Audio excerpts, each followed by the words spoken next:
దేవునికి మహిమ కలుగును గాక. ప్రియ దేవుని విశ్వాసులారా, అందరు బాగున్నారండి. మీ అందరి కొరకు నేను ప్రార్థిస్తున్నాను. అలాగనే ఈ యొక్క మినిస్ట్రీ కొరకు కూడా మీరు ప్రార్థిస్తున్నందుకు ప్రత్యేకంగా వందనాలు తెలియపరుస్తున్నాను. అనేక దినముల నుంచి మరి యొక్క సోషల్ మీడియా పరిచర్య ద్వారా మరి మీ ముందుకు రాలేకపోతూ ఉన్నాను. మరి అనేక ప్రాంతాలకు వెళ్ళి దేవుని యొక్క సువార్తను ప్రకటించడం జరిగి ఉన్నది. అలాగనే 2 నెలలు విశ్వేశ్వరయ్యపురం సంఘంలో దేవుని యొక్క సేవ చేయడము జరిగి ఉన్నది. మరి అక్కడున్న సంఘస్థులు యొక్క సమయం ముందు ఈ యొక్క వీడియో చూస్తున్నట్లయితే మీ అందరికి ప్రత్యేకంగా వందనములు తెలియపరుస్తున్నాను. మరి నన్ను ఎంతగానో మీరు ప్రేమించున్నారు, ఆదరించున్నారు.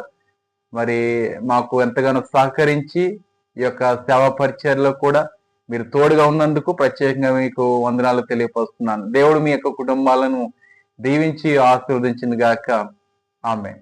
ఈ యొక్క సమయమందు మరి దేవుని యొక్క వాక్యంలోనికి వెళ్దాము. కొద్ది నిమిషములు మరి ప్రార్థన చేసుకుందాం. పరిశుద్ధుడ, ప్రేమల తండ్రి, కృపల దేవేశ్వరి నీకు వందనాలు. ఇదిగో ప్రభువా, గడిచిన దినములన్నీ నీ యొక్క కృపాక్షేమం ద్వారా మమ్మల్ని అందరినీ రక్షించి నైనా మరి పరిశుద్ధపరిచి నైనా పోషించి ఈ రీతిగా సజీవ లెక్కలో ఉంచినందుకు నీకు వందనాలు ప్రభువా. ఈ దినమందు నీ యొక్క వాక్యము తెలియచేయడానికి, అలాగే నీ యొక్క వాక్యము వినటానికి మాకు ఇచ్చిన గొప్ప అధికారాన్ని బట్టి నీకు స్తోత్రములు తండ్రి. ఇదిగో ప్రభువా, ఎందరో ప్రభువా ఈ యొక్క దినము చూడనంటి వారు కాలగర్భంలో కాల్చిపోయినారు. వారికంటే మేము శ్రేష్ఠులము కాదు, కానీ నీవిచ్చిన ఉచితమైన కృపను బట్టి ఈ నేటి దినమందు మేము సజీవ లెక్కలో ఉన్నాం. ఈ వాక్యం వింటున్న సహోదరులను, అలాగనే ఈ యొక్క వాక్య పరిచర్యను ముందుకు సాగిస్తున్న బిడ్డలను కూడా ప్రత్యేకంగా మీరు దీవించి ఈ రోజు నాయనా మరి ఈ వాక్యము మా మధ్యకి రాబోతుండగా నీ యొక్క పరిశుద్ధాత్మ ద్వారా మా హృదయములను మీరు తాకి మాకు కావలసిన వర్తమానం మీరు మాకు అనుగ్రహిస్తారని యేసు నామములో వేడుకుంటున్నాము తండ్రి. ఆమేన్. ప్రియ దేవుని విశ్వాసులారా, ఈ యొక్క నేటి దినమందు వాక్యాంశము అంగీకరించిన వారికి మాత్రమే, అంగీకరించిన వారికి మాత్రమే అనే అంశం ద్వారా దేవుడు మనతోటి మాట్లాడుతూ ఉన్నాడు. అంగీకరించిన వారు ఎవరు? అంగీకరించలేని వారు ఎవరు? ఈ రోజున మనకి లోకంలో నిజమున్నది, అబద్ధం ఉన్నది కదండి. నిజమున్నది, అబద్ధం ఉన్నది, అపవిత్రాత్మ ఉన్నది, పరిశుద్ధాత్మ ఉన్నది. మరి ఈ యొక్క జంతువుల్లో కూడా మనం చూసినట్లయితే మరి ఆడదున్నది, అలాగనే మొగదు కూడా ఉండటం జరుగుతున్నది. పక్షుల్లో కానీ జంతువుల్లో కానీ ఇలాగిన మరి ఉన్నది 2 భాగాల కింద. అలాగనే పురుషుల్లో కూడా, అలాగనే స్త్రీల్లో కూడా పురుషులు స్త్రీలని మరి ఇక్కడ ఉండటం జరుగుతున్నది. అయితే ప్రియ బిడ్డలారా, ఇక్కడ మనం చూస్తున్నట్లయితే దేవుణ్ణి అంగీకరించిన వారు, అంగీకరించలేని వారు, పరలోకము అలాగనే మరి నరకము, దేవుని యొక్క స్థలము కానిది నరకము. మరి ఇలాగున 2 భాగాలు కలిగి ప్రతి దానికి ఉన్నట్లుగా మనం చూస్తూ ఉన్నాం. అయితే అంగీకరించిన వారు ఎక్కడికి వెళ్తారు, అంగీకరించలేని వారు ఎక్కడికి వెళ్తారు? ఈ రోజున మనము తెలుసుకుందాము. అంగీకరించిన వారు ఎవరు, మరి అంగీకరించలేని వారు ఎవరు, మరి అంగీకరించిన తర్వాత వారిని యొక్క లోకము ఏ రీతిగా చూస్తుంది అన్న విషయాలు ఈ వాక్యంలో మరి మనము ఈ రోజున ధ్యానం చేయబోతూ ఉన్నాం. మరి యోహాను సువార్త 1వ అధ్యాయము 12వ వాక్య భాగం ఒకసారి మనము చూస్తున్నట్లయితే, యోహాను సువార్త 1వ అధ్యాయము 12వ వాక్య భాగము, తను ఎందరు అంగీకరించిరో వారందరికీ, అనగా తన నామమునందు విశ్వాసముంచిన వారికి దేవుని పిల్లలగుటకు ఆయన అధికారము అనుగ్రహించెను. దేవుని స్తోత్రము కలుగును గాక. మనకి దేవుడు ఏది అనుగ్రహిస్తాడంట? అధికారము అనుగ్రహిస్తాడు. ఏ అధికారం అంటే ఆ పరలోకము చేరే అధికారము దేవుడు మనకి అనుగ్రహిస్తూ ఉంటాడు. కనుక ప్రియ బిడ్డలారా, మనము ముందుగా మనం చేయవలసిన కార్యము, పని ఏంటంటే యేసు ప్రభువును మనము అంగీకరించాలి. పాత నిబంధనలు కూడా మరి ద్వితీయోపదేశ కాండంలో కానీ, ఆ యొక్క కాండాలు 5 కాండాలు కానీ దేవుడు తన యొక్క ప్రజలతోటి మరి ఎంతో సూటిగా తేటగా మాట్లాడినట్లుగా మనం చూస్తూ ఉన్నాం. నన్ను అంగీకరించిన ఎడల ఆయన ఎప్పుడు బలవంతం పెట్టట్లేదు, కానీ ఇప్పటికి కూడా ఆయన బలవంతం పెట్టట్లేదు. కానీ నన్ను అంగీకరించిన ఎడల నీ మీద పట్టజాలంత విస్తారమైన దీవులు నేను కుమ్మరిస్తానంటూ ఉన్నాడు. అలాగనే భూ ఫలములన్నీ నేను ఆశీర్వదిస్తానని ఆయన వాగ్దానం ఇస్తూ ఉన్నాడు. ఏమండి, ఆయనను అంగీకరించిన వారికి మాత్రమే. అంగీకరించలేని వారు ఎవరున్నారు? చాలా మంది ఉన్నారు. ఈ యొక్క లోకంలో కోట్లాది జనం ఉన్నారు. ఏమండి, ఈ యొక్క కోట్లాది జనములో మరి కొన్ని తెగలు ఉన్నాయి, అలాగనే కొన్ని మతాలు ఉన్నాయి. అయితే ఆ మతాలన్నీ మరి ఈ యొక్క సత్యమైన మార్గంలోనికి వచ్చినట్లయితే వారు అంగీకరించబడిన వారు. దేవుని యొక్క నామాన్ని అనగా యేసుక్రీస్తుని ఆయన యొక్క వారి యొక్క సొంత రక్షకునిగా అంగీకరించిన వారు వారికి అధికారం ఇస్తానని దేవుడు వాగ్దానం ఇస్తూ ఉన్నాడు. దేవునికి స్తోత్రము కలుగుగాక. మరి చిన్ననాటి నుంచి దేవుని యొక్క నామంలో ఉంటారు, దేవుని యొక్క సంఘంలో ఉంటారు, దేవుని యొక్క పరిచర్య చేస్తూ ఉంటారు, ప్రార్థన చేస్తారు, అలాగనే పాటలు పాడుతూ ఉంటారు. వారు అంగీకరించిన వారా? కానీ కొంతమంది అంగీకరించలేని వారు కూడా ఉన్నారు. పాటలు పాడితేనే దేవుని అంగీకరించినట్లు కాదండి. ఏమండి, ప్రార్థన చేస్తేనే దేవుని అంగీకరించినట్లు కాదండి. పాటలు పాడినా, ప్రార్థన చేసిన, వాక్య పరిచర్య చేసిన దేవుని యొక్క మాదిరి మనము జనులు ఎదుట చూపించినప్పుడే ఆయనను అంగీకరించినట్లుగా కనబడుతుంది. దేవుని స్తోత్రము కలుగుగాక. మత్తయి సువార్త కూడా ఒక మాట అంటున్నది ఏంటంటే, వారు పెదవులతోటి ఆరాధన చేస్తున్నారు, కానీ వారి యొక్క హృదయమో నాకు ఎంతగానో దూరముగా ఉన్నదని వాక్యములు తెలియపరుస్తూ ఉన్నాయి. అవును ప్రియ సహోదరుడా, ఈ యొక్క నేటి దినాల్లో మన యొక్క క్రైస్తవ బిడలు ఆరాధన చేస్తున్నారు, కానీ వాక్య పరిచర్య చేస్తున్నారు, కానీ వారి యొక్క హృదయము దేవునికి దగ్గరగా లేదని వాక్యంలో తెలియపరుస్తూ ఉన్నాయి. ఈ నేటి దినమందు అటువంటి వారు, ఈ వాక్యం వింటున్న వారిలో ఎవరైనా ఉన్నట్లయితే దయచేసి మీ యొక్క మనసును మార్చుకోండి. ప్రియ దేవుని విశ్వాసులారా, దేవుని యొక్క మందిరానికి ఏదో ఆచారంగా వెళ్ళటము కాదు, కానీ ఇది దేవుని యొక్క ఆజ్ఞని మనం నమ్మి ఆయన యొక్క ఆజ్ఞను పాటించేవారుగా ఉండాలి. ఏమండి, దేవుని యొక్క మందిరానికి వెళ్తేనే సరిపోదు. దేవుని యొక్క మాదిరిని లోకులకు అనగా ఈ యొక్క లోకంలో ఉన్న అన్య జనులకు మనము మాదిరి చూపించాలి. ఈ యొక్క నేటి దినాల్లో మరి ఎన్నో సోషల్ మీడియాలో మనం చూస్తూ ఉన్నప్పుడు, ఏమండి, ఎంతో మంది సేవకులను చూస్తున్నప్పుడు ఆ యొక్క సేవకులను బట్టి దేవుడు అవమానపరచబడుతూ ఉన్నాడు. కానీ దేవుని యొక్క వాక్యము ఎన్నటికీ వెక్కిరించబడదు. ఇది జ్ఞాపకం చేసుకోండి. అనేకల మంది ద్వారా దేవుడు అవమానం పొందుకుంటూ ఉన్నాడు. ఎందుకనంటే వారు చేస్తున్న క్రియలు బట్టి. ఏమండి, కొంతమంది అయితే ఇలా ముట్టుకున్న వెంటనే స్వస్థత వచ్చేస్తుంది అంటున్నారు. ఏమండి, స్వస్థతలు ఎక్కడున్నాయో ఆ ప్రాంతానికి వెళ్ళిపోతూ ఉన్నారు. ఒక మాట చెప్తున్నాను ప్రియ దేవుని బిడ్డలారా, స్వస్థత నీ ప్రార్థనలోనే ఉన్నది. ఏమండి, ఒక సేవకుడి దగ్గరికి వెళ్ళి అయ్యా నా కొరకు ప్రార్థన చేయంటే ఆయన ప్రార్థన చేస్తాడు. ఇంకొక ప్రార్థన ఏంటంటే నీవు కూడా ప్రార్థన చేయాలి. ఒక 2 ఎడ్ల బండి ఉన్నది అనుకోండి, ఆ 2 ఎడ్ల బండికి 2 ఎడ్లు కావాలి కదండి, 2 ఎడ్లు కావాలి. ఒకవేళ ఒక ఎద్దుతోటి వెళ్తుందా బండి? వెళ్దు. కనుక సేవకులు ప్రార్థన చేస్తారు, అలాగనే విశ్వాసిగా నీవు కూడా ప్రార్థన చేస్తే గొప్ప కార్యములు చూడటానికి దేవుడు అవకాశము మన అందరికి ఇస్తా ఉంటాడు. కనుక ప్రియ దేవులారా, ఈ యొక్క వాక్యము ఏం తెలియజేస్తున్నదంటే, ఎవరైతే ఆయనను అంగీకరిస్తారో వారికి ఆయన అధికారం ఇస్తా అంటున్నాడు. అధికారం అంటే ఆ పరలోకము చేరే అధికారం. ఈ లోకంలో ఉన్న ఆ యొక్క ప్రధానమంత్రి అనే అధికారము కాదు, లేకపోతే ముఖ్యమంత్రి అనే ఒక అధికారం కాదు, లేకపోతే ఉద్యోగంలో ఒక ప్రథమ స్థానం అని ఒక అధికారము కాదు దేవుడు ఇస్తానన్నది. పరలోకంలో ఉండే అధికారము దేవుడు ఇస్తా అంటూ ఉన్నాడు. ఈ లోకమైనది ఏది ఆయనకి ఇష్టం ఉండదండి. ఈ లోకంలో ఉన్నవన్నీ ఆయనకి అసహ్యముగా కనపడుతూ ఉన్నాయి. బంగారం కానీ, వెండి కానీ, ధనము కానీ ఏదైనాను ఆయనకి అసహ్యముగా కనపడుతున్నది. మనము ధనమట్టుకెళ్ళి ఇచ్చేస్తే దేవుడు నన్ను ప్రేమించేస్తాడేమో అనుకుంటూ ఉన్నాం.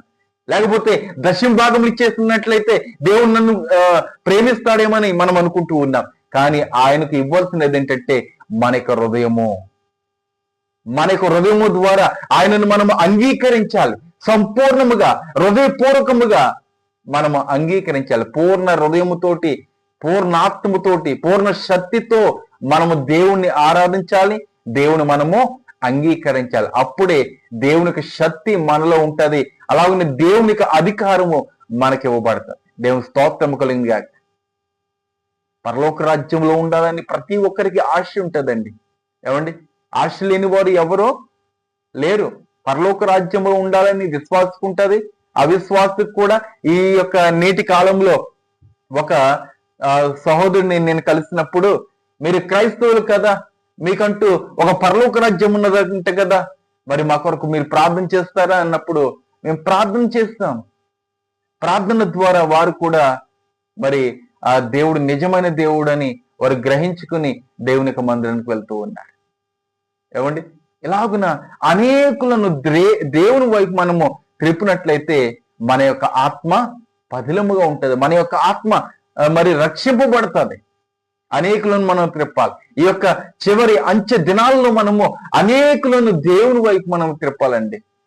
అన్యులకి చెప్పినట్లయితే దేవుని యొక్క వాక్యము వారు మమ్మల్ని ఏమైనా నిందిస్తారేమని చాలా మంది ఎందరో అనుకుంటూ ఉన్నారు. కానీ అన్యులే ఎక్కువగా ఆసక్తి చూపిస్తూ ఉన్నారు దేవుని యొక్క వాక్యం వినటానికి. ఒకసారి ప్రయత్నించు సహోదరుడు. చాలా మందిని యొక్క సోషల్ మీడియాలో చూస్తూ ఉన్నాం. దేవుని యొక్క వాక్యము విత్తుచున్నప్పుడు ఎంతో మంది ఇబ్బందికి గురి చేస్తున్నారు. మరి మేము కూడా ఇబ్బంది కలిగించుకునే అవకాశం ఉంటుందేమో అందుకని వెనకడుగు వేస్తూ ఉన్నారు కదండి. వారికి ఏంటంటే వారి యొక్క మతంలోంచి మరి ఆ యొక్క సహోదరులు తొలగిపోతారేమో, లేకపోతే వారు వెళ్ళిపోతే ఆ యొక్క మతము బలహీనత పడిపోతుందేమో భయపడుతూ వారు ఇటువంటి చర్యలు చేస్తూ ఉన్నారు. కానీ ప్రియదేవులారా, మనం అటువంటి చర్యలు చేయట్లేదు. కానీ దేవుని యొక్క వాక్యము చెప్పి ఏమండి వారిని సరి అయిన మార్గంలో మనము నడిపిస్తూ ఉన్నాం. సత్యమైన మార్గంలో మనం నడిపిస్తూ ఉన్నాం. ఏమండి, ఈ యొక్క సత్యమైన మార్గాన్ని మనం ఎంచుకోవాలి. ఎంచుకున్నప్పుడే దేవుడు ఆ యొక్క పరలోక రాజ్యంలో ఉండే అధికారం మనకి ఇవ్వబడుచున్నది. కనుక ప్రియమిత్రులారా, అటువంటి అవకాశము నీకు నాకు మనకి కావాలంటే నిజముగా దేవుని మనము అంగీకరించాలి. ఈ 12వ వచనం ఏమంటున్నది? తను ఎందరు అంగీకరించిరో వారందరికీ, ఏమండి ఎందరు అంగీకరిస్తారు, ఎంతమంది అంగీకరిస్తారు వారందరికీ ఆయన అధికారం ఇస్తా అంటున్నాడు. ఏమండి, కొంతమందికి మాత్రమే, ఈ 1,00,000 మందికి మాత్రమే, లేకపోతే ఈ యొక్క క్రైస్తవులు ఉన్నవారు ఉన్నారు చూడండి వారికి మాత్రమే అని ఆయన అంటలేదు.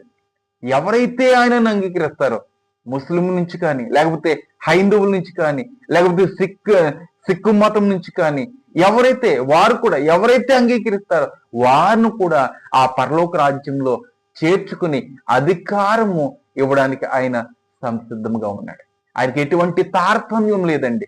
ఇతను లేనివాడని, ఇతను ఉన్నవాడని, లేకపోతే ఇతను పొట్టువాడని, గట్టివాడని అతనికి ఎటువంటి పక్షపాతం లేదు దేవునికి.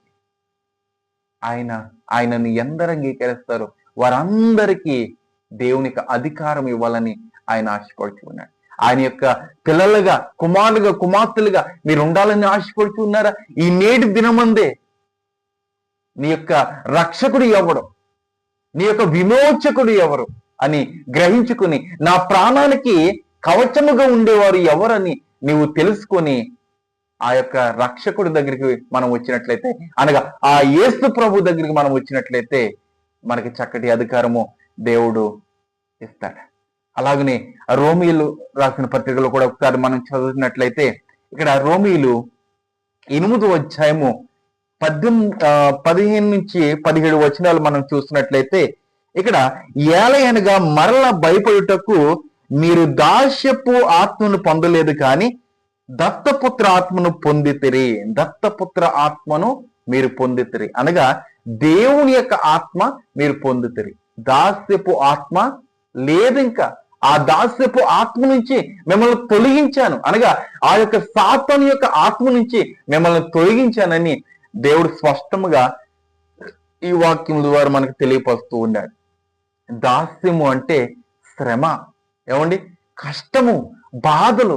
ఈ బాధల్ని ఎవరు పెడతారంటే అపవాదైన సాతానుడు. ఆ బాధల నుంచి, ఆ కష్టం నుంచి, ఆ వ్యాధుల నుంచి, ఆ యొక్క కన్నీటి బిందువు నుంచి మిమ్మల్ని నేను తొలగించి ఉన్నాను, ఆ యొక్క శ్రమ నుంచి మిమ్మల్ని లేవనెత్తి ఉన్నానని వాగ్దానం ఇస్తున్నాడు, మాట్లాడుచున్నాడు ఈ యొక్క రోమిలు రాసిన పత్రికలు. మరి ఎందుకని మనము ఇంకనూ నమ్మకము లేక గ్రుడ్డిగా ఈ యొక్క లోకములోని మనం బ్రతుకుతూ ఉన్నాం? ఈ లోకమే శాశ్వతమైన మనం ఎందుకని జీవిస్తూ ఉన్నాము? పరలోకం అనేది ఒకటి ఉన్నదని మనం గ్రహించాలి కదా. ఆ పరలోకంలో ఉంటే మరి దేవుడు గొప్ప కార్యములు మన ఎదుట చేస్తాడని మనం నమ్ముకోవాలి కదా. ఆ గొప్ప దేవుడు మనకి గొప్ప అధికారం ఇస్తున్నాడని మనం నమ్ముకోవాలి కదా. విశ్వాసం ఉంచిన వారికి మాత్రమే ఆ పరలోకం ఉంటున్నదని మనం నమ్ముకోవాలి కదా. ఈ వాక్యములన్నీ మనం చదువుతున్నాం, కానీ వాక్యాన్ని గ్రహించలేని వారిగా మనం ఉండిపోతున్నాం.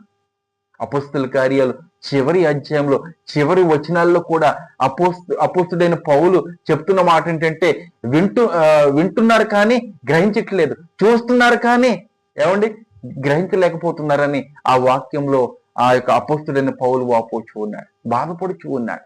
ఈ యొక్క నేటి దినాల్లో కూడా పరిశుద్ధాత్మ దేవుడు ప్రతి ఒక్కరి కొరకు ఆయన బాధపడుచు ఉన్నాడండి. నీవు పాపం చేస్తుంటే, నీవు పాపం చూస్తుంటే, నీ యొక్క పాపపు మాటలు వస్తుంటే, పాపపు ఆలోచనలు వస్తుంటే, ఆ యొక్క పరిశుద్ధాత్మ దేవుడు నీ కొరకు ఎంతగానో చింతపడుచు ఉన్నాడు. ఇప్పటి వరకు మనం సజీవ లెక్కలో ఉన్నామంటే దేవుని యొక్క ప్రేమను బట్టి, కనికరం బట్టి.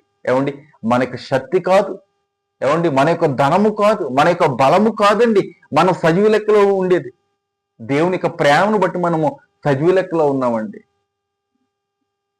చాలా మంది అనుకునే మాట ఏంటంటే, ఏదైనా అనారోగ్యం వస్తే నా డబ్బే నన్ను రక్షించిందని చెప్తూ ఉంటాను.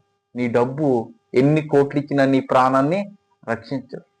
కోవిడ్ సమయంలో ఒక వ్యక్తి భయంకరమైన పరిస్థితిలో ఉన్నాడు, కోవిడ్ వైరస్ కలిగి. అయితే ఆయన డాక్టర్ దగ్గరికి వెళ్ళి, ఇదిగో 4 కోట్లు నేను ఇస్తాను, నన్ను బ్రతికించంటే ఆ డాక్టర్ గారు ఏమన్నారో తెలుసా? డబ్బుకి ఆశపడలేదు, కానీ నీ దేవుడు నిన్ను రక్షిస్తాడేమో, నువ్వు ప్రార్థించుకో, ఈ డబ్బు ద్వారా నేను నిన్ను రక్షించలేనని ఆయన చెప్పి వెళ్ళిపోయాడంటే. ఆయన చనిపోయాడు. ఆయన గర్వముగా ఉన్నాడు. చివరి దినాల్లో కూడా ఆయన దేవుడిని నమ్ముకోలేదు. డబ్బే నన్ను రక్షిస్తాదేమని మనుషుల దగ్గరికి వెళ్ళాడు. ఆ మనుషులు ఏం చెప్పారు? ఆ దేవుడికి ప్రార్థించు, ఆ దేవుడు రక్షిస్తాడేమని వారు చెప్పినా కూడా అతను ప్రార్థించలేదు, మరణమైపోయాడు. ఈరోజు సజీవ లెక్కలో ఉన్న మనము దేవుని కొరకు మనం నిలబడతాం, దేవుని కొరకు మనం జీవిద్దాం, దేవుని యొక్క ఆ యొక్క రాజ్యంలో అధికారం సంపాదించుకోవడానికి ప్రాకులాడదామండి. ఈ లోకము కొరకు కాదు ప్రాకులాడుట, దేవుని కొరకు మనము ప్రాకులాడాలని ప్రభుపేట నేను మనవి చేస్తూ ఉన్నాను. ఇక్కడ దత్తపుత్ర ఆత్మను దేవుడు మనకి ఇచ్చున్నాడు, దేవుని యొక్క ఆత్మను మనకి ఇచ్చున్నాడు. మనము దేవుని యొక్క మందిరానికి వెళ్తేనే ఆయన ఇవ్వలేదండి, వెళ్ళకపోయినా కూడా ఇచ్చాడు. ఈ రోజు వాక్యం ఉంటున్న సహోదరుడా, దేవుడు ఇటువంటి ఆత్మను నాకు ఇచ్చున్నాడు కాబట్టి, ఇటువంటి ఆత్మను నాకు ఈ యొక్క సమయమందు తెలియజేస్తున్నాడు కాబట్టి, ఎంతవరకు వృధాగా పాడు చేస్తున్నా మరి ఆ యొక్క దినములన్నీ దేవా నన్ను క్షమించి ప్రభువా, మరి ఈ నేటి దినము నుంచి నిన్ను అంగీకరిస్తున్నాను, నిన్ను ఆరాధిస్తాను, ఆ యొక్క సంఘానికి వెళ్ళి నేను నిన్ను కొనియాడతానని ఈ క్షణమందే నీవు తీర్మానం చేసుకున్నట్లయితే, సమాధాన పడినట్లయితే దేవుడు తప్పకుండా నిన్ను దీవిస్తాడు. ప్రియ దేవుని సంఘం, ప్రియ దేవుని విశ్వాసులారా, ఇంకను ఏలయనగా మనము భయపడుటకు మీరు దాస్యపు ఆత్మను పొందలేదు, కానీ దత్తపుత్ర ఆత్మను పొందితిరి. ఆ ఆత్మ కలిగిన వారమై మనము అబ్బా తండ్రి అని మొరపెట్టుచూ ఉన్నాం. ఈరోజు మనం ప్రార్థన చేస్తున్నామంటే ఏదో మనకి చక్కటి మాటలు ఉన్నాయి, చక్కటి పదాలు ఉన్నాయని మనం ప్రార్థన చేయట్లేదండి. కేవలము ఆయన దాస్యపు ఆత్మ నుంచి మనల్ని తొలగించాడు కాబట్టే, దేవుని యొక్క ఆత్మ మనలో ఉన్నది కాబట్టే అబ్బా తండ్రి అని ఆయన ఎదుట మొరపెట్టుచూ ఉన్నాం. అటువంటి అధికారం మనకి ఇచ్చి ఉన్నాడు. ఏమండి, పాత నిబంధనలో మనం చూస్తున్నట్లయితే దేవాలయంలోనికి వెళ్ళడానికి ఎవరికి ఎటువంటి అవకాశం లేదు. కేవలం యాజకుడు మాత్రమే వెళ్ళేవాడు. యాజకుడు మాత్రమే వెళ్ళేవాడు. కానీ ఈ యొక్క నేటి దినాల్లో యేసుక్రీస్తు చనిపోయిన తర్వాత ఏమండి, మరి దేవాలయంలోనికి వెళ్తున్నాం, పరిశుద్ధమైన స్థలంలోనికి వెళ్తున్నాం, అతి పరిశుద్ధమైన స్థలంలోకి వెళ్తూ ఉన్నాం. ఏమండి, పాపములను ఒప్పుకోకుండానే మనం దేవునికి మందిరానికి వెళ్ళి మనం ప్రార్థన చేస్తూ ఉన్నాం. అపవిత్రమైన పెదవులతోటి పాపములను మనం ఒప్పుకోవాలి. ఏమండి, పవిత్రుడు మాత్రమే ఆ యొక్క పరిశుద్ధమైన ఆలయంలోనికి వెళ్ళాలి. అయితే నేను పవిత్రుని కాదండి, నేను పాపం చేస్తానండి. అయితే ఈ యొక్క దినమందే నీవు ఒప్పుకొని, అయ్యో నేను ఘోరమైన పాపం చేస్తాను, దేవ నన్ను క్షమించు, నీ యొక్క పవిత్రమైన ఆలయంలోకి రావడానికి నాకు అవకాశం ఇవ్వమంటే ఆయన తప్పకుండా అధికారం ఇస్తాడండి. ఆయన మనుషులకు కలిగిన మనసు లేదు ఆయనకి. ఏమండి, ఆయన దైవాత్మ కలిగిన వ్యక్తి. నిన్ను నన్ను క్షమించడానికి నిరంతరము ఆయన ప్రాకులాడుచున్నాడు తండ్రి ఎదుట. అయ్యో ఈ కుమార్తెను క్షమించు తండ్రి అని మన పక్షముగా ఆయన వాద్యమాడుతున్నాడు, ఒక న్యాయవాదిగా. కనుక ప్రియ దేవుని విశ్వాసుల, ఈ నేటి దినమందైనా మనము చక్కటి మారు మనసు కలిగి ప్రభువులను క్షమించు అన్న వెంటనే ఆ ప్రభువు తప్పకుండా మనం క్షమించే మరి ఆ పరలోకంలో ఒక అధికారము ఇవ్వడానికి దేవుడు సహాయం చేస్తాడు. ఇక్కడ 14వ వచనంలో, దేవుని ఆత్మ చేత ఎందరు నడిపించబడుదురో వారందరూ దేవుని కుమారులై ఉందరు. దేవుని యొక్క కుమారులై ఉందరు. ఎందరు అంగీకరిస్తారు వారందరూ దేవుని యొక్క కుమారులే. ఏమండి, కనుక ప్రియ దేవుని బిడ్డలారా, మీరు కుమార్తెలుగా ఆయన ఎదుట నిలబడాలని ఆశపడుతున్నారంటే ఈ నేటి దినమందే నీవు ఆయనను అంగీకరించు. సమయము వెళ్ళిపోతున్నది. ఏమండి, వెళ్ళిపోయిన సమయాన్ని మరలా తిరిగి మనము రప్పించలేము. ఉన్న సమయంలోనే ప్రభువును మనం తెలుసుకుని, ప్రభువా దేవా నన్ను క్షమించి ప్రభు అని మనం అడిగినట్లయితే ఆయన క్షమిస్తాడు. ఈరోజు మనం అడుగుదామా? ఈరోజు మనము మన యొక్క పాపములన్నీ మనం ఒప్పుకుందామా? ఆయనే మన రక్షకుడండి. వేరే రక్షకుడు అంటూ ఎవరూ లేరు ఈ యొక్క లోకంలో. చూద్దాం, మత్తయి సువార్త 1వ అధ్యాయము 21వ వచనంలో, ఆమె యొక్క కుమారుని కనును తన ప్రజలను వారి పాపముల నుండి ఆయనే రక్షించింది. తన ప్రజలను వారి పాపములను నుండి ఆయనే రక్షించును. ఆయన తప్ప వేరొక రక్షకుడు ఎవరు లేరండి. ఏ మనుషుడు లేడు. ఈ దినాల్లో చాలా మంది పోపుల దగ్గరికి వెళ్తూ ఉన్నారు. అలాగనే కొంతమంది సేవకుల దగ్గరికి కూడా వెళ్తూ ఉన్నారు. ఆ సేవకులు అంటున్న మాట ఏంటంటే, ఇదిగో నీ యొక్క ఆస్తులు సగభాగము నాకు ఇచ్చినట్లయితే ప్రభువుకి నేను ఒక లేఖ రాస్తాను, ఆ లేఖను బట్టి నీ పాపములన్నీ ఒప్పుకుంటాడని, లేదంటే నేను లేఖ రాసి ఇస్తాను, నేను ఒప్పుకున్నానంటే ఆ పాపములన్నీ తొలగించబడతాయని కొంతమంది సేవకులు పోపులు కూడా తెలియజేస్తూ ఉన్నారు. మన యొక్క పాపములన్నిటి నుండి రక్షించేవాడు ఆ ప్రభు అయిన యేసుక్రీస్తు తప్ప ఏ మనుషుడు కాదు, ఏ సేవకుడు కాదు, ఏ పోపు కాదు. ఏమండి, ఆ దేవుడు మాత్రమే మన యొక్క పాపం నుంచి రక్షించేవాడు. కనుక అటువంటి దేవుడు మనకున్నందుకు మనం సంతోషించాలి. ఆయన యందు మనము అతిశయపడాలి. ప్రియదండ్రుల, ఈ రోజుకు కూడా చాలా మంది మనుషులు మాత్రమే నమ్ముతూ ఉన్నారండి. మనుషులు మాత్రమే నమ్ముతున్నారు. ఆ దేవుని మాత్రము ప్రక్కన పెట్టేస్తూ ఉన్నారు. ఆ దేవుని ఒక బొమ్మగా చేసి పెట్టుకుంటూ ఉన్నారు. కానీ ఏమండి, మనుషుల్ని మాత్రమే నమ్ముతూ ఉన్న ఓ జనాంగమా, ఆ మనుషులను నమ్మొద్దని నేను చెప్తూ ఉన్నాను. మనుషులంటే ఈ రోజున చెప్పిన మాట రేపటి దినమందు నేను చెప్పలేదు అని అంటారు. కానీ దేవుడు వాగ్దానం ఇస్తున్నాడు ఏంటంటే తెలుసా? యోహాను సువార్త 14వ అధ్యాయము 1వ వచనంలో, మీ హృదయములను కలవరపడనీయకుడి. యేసు ప్రభు పరలోకానికి ఆరోహణం అవుతున్నప్పుడు 3.5 సంవత్సరములు వారితో పాటు సేవ చేసిన వారందరూ కలవరపడుతూ ఉన్నారు. అయ్యో ప్రభువా, నీ వెళ్ళిపోతున్నావు, ఈ యొక్క సేవ పరిచర్యలు మమ్మల్ని పెట్టున్నావు, ఇంకా ఉంటామేమో అని మేము ఆశపడ్డాము. అయితే వారందరూ కలవరపడుతున్నారు. ఇదిగో మీ కొరకు నేను స్థలము సిద్ధపరచడానికి నేను వెళ్ళిచున్నా, నేనుండి స్థలంలో మీరు కూడా ఉండేలాగనా నేను మరలా వస్తానని, నేను ఎలాగైతే వెళ్ళిచున్నానో అలాగే నేను వస్తానని వాగ్దానం ఇచ్చి అని వెళ్ళాడు. ఈరోజు ఈ యొక్క వాక్యంలన్నీ మనం వింటున్నాము, కానీ ఏమండి ఒక్క దినమే, ఒక్క గంట లేదంటే 2 గంటలు మాత్రమే అయ్యో దేవుడు గొప్పవాడు, దేవుని యొక్క ఆత్మ నేను పొందుకోవాలని అనుకుంటున్నాం. ఆ మందిరం నుంచి బయటకు వస్తున్నాం, వెంటనే మనకి సాతాను యొక్క ఆలోచనలు, సాతానుడు ఎన్నో విధాలుగా ఈ లోకంలో మనల్ని వాడుకుంటున్నాడు. దేవుని యొక్క ఆత్మను బట్టి మనము వెళ్ళటం లేదు, కానీ సాతాను యొక్క ఆత్మను బట్టి ఈ యొక్క లోకంలో మనం నడుస్తూ ఉన్నాం.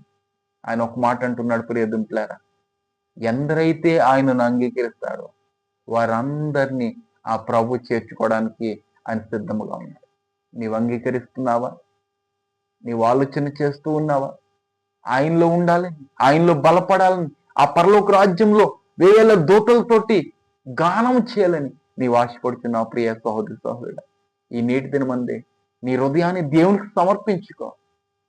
ఈ సమయం ఉన్నప్పుడే దేవునికి సమర్పించుకో. రక్షణలోనికి రా. నా విమోచన కర్త యేసు ప్రభు తప్ప ఈ లోకంలో ఏ దేవుడు లేడు. రక్షకుడు, నా యొక్క ఆత్మకు రక్షకుడు, కవచముగా ఉన్నవాడు యేసు ప్రభు తప్ప ఏ దేవుడు లేడని నీవు గ్రహించుకొని ఆయనను అంగీకరించినట్లయితే ఆయన యొక్క ఆత్మను పొందే అధికారము దేవుడు ఇవ్వబోచు ఉన్నాడు. నమ్ముచున్నావు ప్రియా దేవుని విశ్వాసులారా? ఈ యొక్క నేటి దినమందు విన్న ఈ యొక్క వాక్యం బట్టి మీరందరూ మీ యొక్క హృదయములన్నీ బలపరచబడి ఉన్నదని నిన్న నమ్ముచు ఉన్నాను. కనుక బలపరచబడిన ఈ యొక్క హృదయంలో ఇలాగనే స్థిరముగా ఉంచుకొని దేవుని కొరకు మనం కనిపెట్టుకున్నట్లయితే దేవుని యొక్క అధికారము మనము పొందుకునే అవకాశం ఉంటుంది. దేవుడు మిమ్మల్ని దీవించి ఆశీర్వదించిన గాక. ఆమేన్. ప్రార్థన చేసుకుందాం. ఇజ్రాయెల్ ప్రాంతంలో కూడా మరి ఎంతో భయంకరమైన వాతావరణము మనకు కనబడుచున్నది. వారి కొరకు ప్రత్యేకంగా ప్రార్థించేద్దాం. పరిశుద్ధుడ, ప్రేమల తండ్రి యేసయ్య, నీకు వందనాలు. ఇంతవరకు నీ యొక్క వాక్య పరిచర్యలో మాకు ఎంతగానో సహాయం చేసినందుకు నీకు వేలాది స్థుతులు, స్తోత్రములు తెలియపరుస్తూ ఉన్నాను తండ్రి. ఇదిగో ప్రభు, నీ యొక్క వాక్యము తెలియపరుస్తున్నదయ్యా. ఎందరైతే నిన్ను అంగీకరిస్తారో వారందరినీ నీవు చేర్చుకోవడానికి సిద్ధపడుచు ఉన్నావయ్యా. ప్రభు, మేమందరము నైనా నిన్ను అంగీకరించడానికి సహాయం చేయండి. ఇదిగో ప్రభు నైనా ఈ యొక్క చులకనైన శ్రమలో మేము పడిపోతున్నప్పుడు తండ్రి, ఆ శ్రమను బట్టి దేవుడు ఉన్నాడా అనే ఒక ప్రశ్న వేసుకుంటూ ఉన్నాం తండ్రి. అటువంటి వాళ్ళలో కాకుండా ప్రభు, యోబు వంటి విశ్వాసము కలిగి దేవుడిచ్చాడు, దేవుడు తీసుకున్నాడు, దేవుడు నా యొక్క శ్రమలో కూడా తోడుగా ఉంటాడని ఒక నిరీక్షణ కలిగి ఉండడం సహాయం చేయండి. ఇదిగో ప్రభు నేను ఈ యొక్క నేటి దినమందు ప్రభు నీ యొక్క బిడ్డలుగా నిన్ను అంగీకరిస్తుండగా చక్కటి అధికారం మాకు అనుగ్రహించండి. చక్కటి నీ యొక్క ఆత్మ ద్వారా నైనా నీ యొక్క కుమార్తెలుగా ప్రభు మమ్మల్ని మీరు అంగీకరిస్తున్నాడు ఉన్నాం. ఇదిగో ప్రభు వింటున్న వారిని ఈ యొక్క వాక్యములను ఇతరులకు చేరవేస్తున్నావని ప్రతి ఒక్కరిని దీవించి ఆశీర్వదిస్తారని నిశ్చితమైతే ప్రభు మరలని యొక్క వాక్య పరిచర్యలో మేమందరము పాలు పొందులు చేసుకోవడానికి నిశ్చితమైతే ప్రభు మమ్మల్ని అందరూ మీరు దీవిస్తారని ఇదిగో ప్రభు ప్రత్యేకంగా ఇజ్రాయెల్ ప్రాంతం కొరకు నైనా మరి ప్రార్థిస్తున్నాం. అనేకులు ప్రభు ఆ యొక్క దేశంలో ఉన్నారు తండ్రి. ఎవరికి ఎటువంటి గాయములు తగలకుండా, ఎటువంటి నైనా మరి మృత్యువాత వారు పడకుండా ప్రభు సురక్షితంగా నైనా ఆ యొక్క దేశంలో జీవించి నైనా మరి కుటుంబాన్ని పోషించుకోవడానికి ఎంతో నైనా మరి ఆ యొక్క ప్రాంతానికి వెళ్ళి ఉన్నారు ఆశతోటి. ప్రభు వారిని సంరక్షించి పోషిస్తారని ఉన్నారు. అలానే ఆ యొక్క దేశాన్ని కూడా 2 దేశాలను మీరు సమాధానపరిచి నీ కృపచాటును బలపరుస్తారని, అలాగనే తండ్రి ఇతర దేశాలను కూడా ఇతర దేశాల్లో ఉన్న నైనా మరి మా యొక్క ప్రియుల విశ్వాసం కూడా మీరు దీవిస్తారని నిశ్చితమైతే మా యొక్క సంఘాలను, సంఘ కాపర్లను, సంఘ సేవకురాళ్లను తండ్రి, నాయకులను ప్రభువా ప్రతి ఒక్కరిని దీవిస్తారని, మా పాపను క్షమిస్తారని యేసు నామములో వేడుకుంటున్నాము తండ్రి. ఆమేన్. అందరికీ వందనాలు. దేవుడు మిమ్మల్ని దీవించి ఆశీర్వదించును గాక. ఆమేన్.